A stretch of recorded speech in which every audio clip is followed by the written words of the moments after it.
Wali Kota sampaikan laporan pertanggungjawaban pelaksanaan APBD Kota Ambon. Dewan Perwakilan Rakyat Daerah Kota Ambon menggelar rapat paripurna kedua masa persidangan kedua tahun sidang 2019 dalam rangka penyampaian rancangan peraturan daerah Kota Ambon tentang pertanggungjawaban pelaksanaan APBD Kota Ambon tahun anggaran 2018.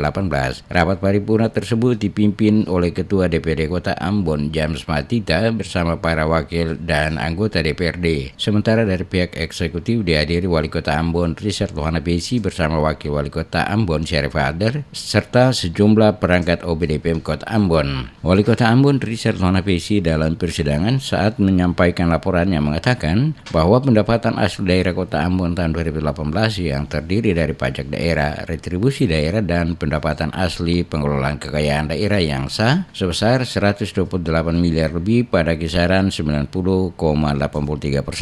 Realisasi pajak daerah tahun anggaran 2018 meliputi pajak hotel, restoran, hiburan, reklame, penerangan jalan, pengembalian dan pengolahan galian C, parkir air bawah tanah termasuk pajak bumi dan bangunan. Sementara retribusi daerah untuk tahun anggaran 2019 meliputi retribusi jasa umum dan retribusi jasa usaha perizinan tertentu yang terrealisasi sebesar 36 miliar rupiah lebih pada kisaran 82,75%. Realisasi pajak daerah selama pelaksanaan APBD tahun 2018 meliputi pajak hotel, pajak restoran, pajak hiburan, pajak reklame, pajak penerangan jalan, pajak pengambilan dan pengolahan bahan galian uang C, pajak parkir, pajak air bawah tanah, dan pajak biaya perolehan hak atas tanah bangunan, serta pajak bumi dan bangunan terrealisir sebesar 97 miliar 990 juta 724.620 rupiah 95 sen atau 101,57% dari jumlah anggaran sebesar 96 miliar 214 juta 391 ribu rupiah. B.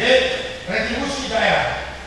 Retribusi daerah tahun anggaran 2015 meliputi retribusi jasa umum, retribusi jasa usaha, dan retribusi perizinan tertentu. Realisasi sebesar 36 miliar 128 juta 396.084 rupiah atau 82,75%. Wali Kota juga menyampaikan berbagai hasil lainnya yang diperoleh dari pendapatan asli daerah Kota Ambon tahun 2018 dan selanjutnya akan menjadi pembahasan Dewan untuk mendapatkan berbagai masukan dan tanggapan. Sebelumnya Ketua DPRD Kota Ambon James Matita saat membuka secara resmi kegiatan rapat paripurna mengatakan pihaknya berharap pembahasan penyampaian rancangan peraturan daerah Kota Ambon soal pertanggungjawaban pelaksanaan APBD Kota Ambon tahun 2018 oleh Dewan dapat berjalan lancar. Oleh karena itu dirinya berharap agar dukungan seluruh kepala OPD pemerintah Kota Ambon